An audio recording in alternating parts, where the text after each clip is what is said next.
I can manage process like incident and service request. So that's the help desk part. We have as well the problem management part or the change management part.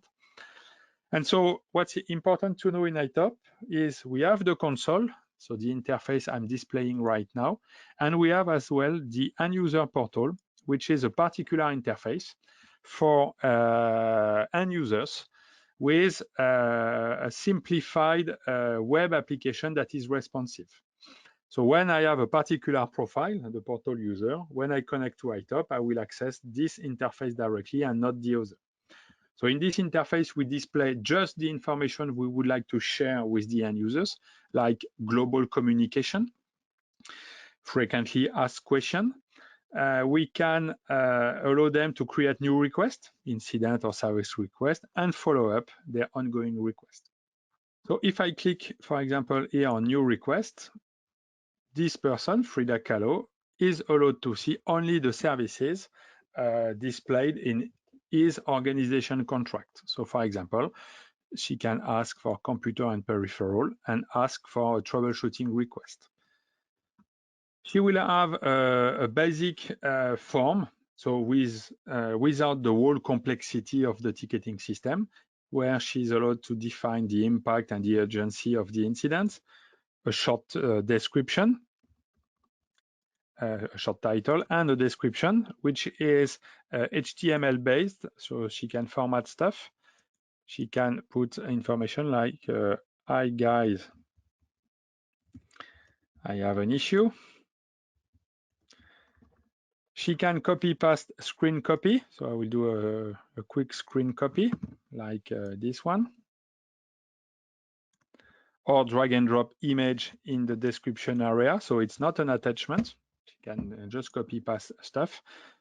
If she's using a mobile telephone with this interface, it's responsive. So it gets adapted to the telephone directly. And if she take a picture, she can add the picture as an image in the description. She can add quickly additional contact for the communication purpose. So here she will be able to access the contact of his organization in order to add additional people. And if she wants, she can add attachment in order to complete the request. Once done, she submits the request. And this person will be allowed to follow up what they have just done. Okay? So the form display here, the look and feel can be customized because it's based on Bootstrap CSS themes.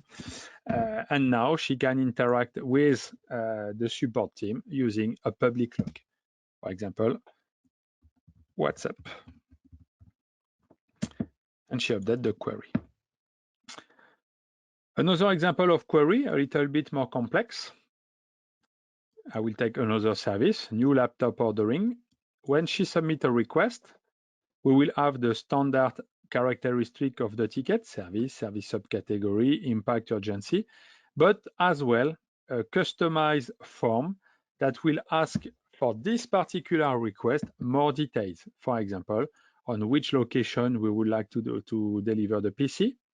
Okay, and here I access my CMDB, what model of PC she wants, an HP ZBook, when she wants stuff to be delivered, etc. and etc.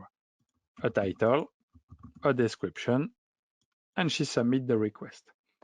And in this example, the request has to follow an approval process. So we will see how it's configured later on, but you can see the status of my ticket is waiting for an approval. In my example, the approver is the manager. So the system was able to identify automatically the manager. If I connect to iTop as the manager, here it's Eugène Delacroix, and I look at the approval tab in the portal, I can see that a request is waiting for my approval. If I have several of them, I can approve massively all the requests one shot. I can see the details if I want. I can put a comment, okay, and I approve or I reject. I approve, okay, I have to confirm. Now the request is managed. If I go here on the portal, if I go here on the portal, the ticket, oops, I have to refresh it, sorry, F5, the ticket is still potentially waiting for an approval because maybe someone else has to approve. Let's go back to the console. In the help desk part, we have as well dashboards that allow you to follow up the activity. So as a support agent or a service manager, if I look at there, I have my request that is waiting for an approval as well. As an agent, as we are waiting for an approval, I cannot do additional action. I cannot move forward in the process. I have to wait for the approval. If I look here at this tab, and I will close this small window, I can look at the approval status. So once the ticket had been approved by Eugène Delacroix, I have a second step. Those guys should approve. Okay? So either I connect as Jules Verne and Pablo Picasso and I approve. In this example, I will bypass the process just to show you that if there is issue, some particular users, for example, here I, an administrator, can bypass the process. If I want to bypass the process, I have to put a comment and decide if I reject or if I approve. I approve. Now my query is dispatched. The approval status is okay. I can track who approved when, so I can see that, for example, Marguerite Duras has bypassed the process, even if Eugène have approved as well. And now I can manage my ticket. Okay, I'm logged here as a support agent, so I can communicate via the public log with the caller. Okay, everything is under control. When I do this, I can first send a notification to this person by email, via Slack, Google Chat, and so on. Or she can just connect to the portal, and if she look at the case log, we have the communication, like in social networks. On the right, my communication. On the left, other people communication. So I can follow up the activity. Let's go back to the console. As now the ticket is dispatched here, we have dispatched automatically the ticket to the help desk team based on rules. I can now follow up my workflow, so I can assign the ticket to an agent, for example, Marguerite Duras. Okay. If I want to send a reply, I can use predefined response. So here I can use, for example, this one, help desk basic answer. That will add automatically text in my public log. So it will ease the communication with the end user, and I send a message as well. I can add as well attachment if I have to share with the user. I can divide or subdivide a ticket into work orders, so different tasks. So here we have a system that automatically creates tasks depending on the service category requested, with dependencies between the tasks. So a task is a basic ticket that is more or less open and closed, but by this way allow you to define different actions for people. And once my ticket is resolved, I can resolve it or set it to pending, depending on the workflow I have. So in my case, I will resolve the ticket. That's done. I resolve the ticket. Once again, some notification had been sent to different people. So here I sent notification to callers and so on, depending on emails they have. And if I go on the portal and look at this request, I can see that it's resolved. I have all the informations, and I can decide to either close the request or reopen the request. I can reopen it if I'm not happy, or I can close the request. And when the request is closed, we ask for the user satisfaction from very satisfied to very dissatisfied. We can choose, put a comment, and close the ticket. And once the ticket is closed, the user can see it. It's kind of a knowledge base. It's the first part of the knowledge base, so it can review all the data that were stored in the ticket, but it cannot reopen the ticket once it's closed, except if you change the workflow and if you allow it by customizing the process in the ITSM design. Another example of ticket. Here I was looking at the end user part. If I go to the console, I can as well create a user request. So we have a quick create button that allow you to create whatever you are allowed to. So here I will create a user request for a given organization. Let's say demo. Someone called me, Mr. Claude Monet. The origin was phone monitoring, email, or whatever. I have an issue with the server one. So it could be triggered by a REST API call from the monitoring. I have a description. Okay, blah, blah, blah. I can select the type of the query. Okay, it's an incident, it's a service request. My service catalog is updated accordingly. It's computer and peripherals. And I can select configuration item. So it's not just one configuration item, it could be a list. So I will add a list of configuration item and I will search for the one I display before in the presentation. It's server one. Okay, I have an incident with server one. I add server one and I create my ticket. And when I do this, as you can see here, we have additional CI that were added. In fact, we will compute the impact of the server one on the rest of the environment, as well as the contacts that may be informed. So here I have Bruce-Lee. Why? Because it was linked to one of the CI. And if I look at the tab Impact Analysis, I see real time what happened. So Bruce-Lee, who is responsible for the cell website, is added automatically, as well as the other configuration item, including the sales website, which is here. So if I go on the CI sales website, you see here I can see the active tickets. So the interest of computing everything is if I have an issue with my infrastructure, and at the same time someone call me because there is an issue with the sale website, I can make the correlation and I don't have to create a new ticket. So that's useful. Okay, and after the workflow is the same.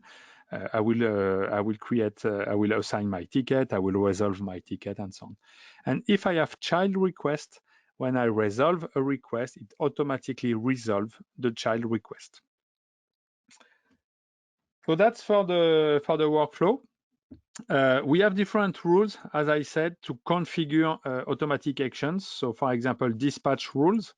So here I've configured a rules for user request that allow you to dispatch ticket to different teams depending on, for example, the coverage window. So from 8 a.m. to 6 p.m., I will dispatch the ticket to the help desk, while outside the office hours, because it's the second rules, I will dispatch to the system something team. And you can do automatic dispatch based on coverage window, based on the services or the service subcategory. You can define rules as you want. Second example of automations, you can define approval rules. You remember for my ticket, I had a rule approval by the manager. So a rule has a coverage window, timeout delay for approbations. You can decide if it's automatically approved or not. If there is several approvers, you can define if all have to approve or reject, if you want it to be approved or reject, or if the first reply is okay. And we will have queries to identify who needs to approve depending on service subcategories. So it's a way to automate the approval process as well. What else in terms of automation? We have closing rules that allow you to close automatically tickets after a given period. And we have, it's an additional module, but we have as well what we call expiration rules that allow you to notify people via mails, chat, or whatever when stuff expires. So for example, here I have a basic rules. I look at the software license and I look at the end date of the software license, and 5 days before I will trigger notifications. So that's an example of expiration rules you can set. It could be done on customer contract, provider contract, and so on. Of course, when I manage a ticket, let me show you a last example for the ticketing, because I'm already over the time. If I create a ticket for a particular customer, test, I will create an incident for the service telecom and connectivity, network troubleshooting with a priority critical. I create my tickets. I will assign my tickets to someone. Okay. And here you see I have a deadline. I have 15 minutes, 14 minutes to resolve my ticket. So based on the SLA, the system will compute automatically how much time I have to fulfill my my agreement with the customer. If so, this is tracked. If I go over this delay, or if I'm at 75% of this delay, I will check if I have some example. You will have some color code displaying that you are over. For example, this one, if I look at this ticket, I'm red. And why I'm red? Because I missed the SLA by a large number of days. And if I resolve this ticket, okay, blah, blah, blah, I will have some computations. So I know that I go over the time to resolve, and I know how much time I go over. Okay, so I can report on this. It's the same for the TTO. So the system will compute automatically all those metrics real time. I know how much time it took to manage the tickets. Okay, so maybe it's not exactly I go over 42 days and I spend 143 days, etc., etc. Okay. So that's really important. You don't have to make the computation yourself in your report at the end of the month. The system will do it real time for you. Last point regarding the incident and service request and the portal. The end user on the portal will have access to a frequently asked question database where you can track all different items. For example, here I have a small list. You can search on the items. And if you look at an item, you have some explanation, some keywords to facilitate the search, and a description on what they have to do. Okay, so it's a second part of the knowledge base. If you have people managing such frequently asked question database, your end user will be able to manage their issue by themselves without creating tickets.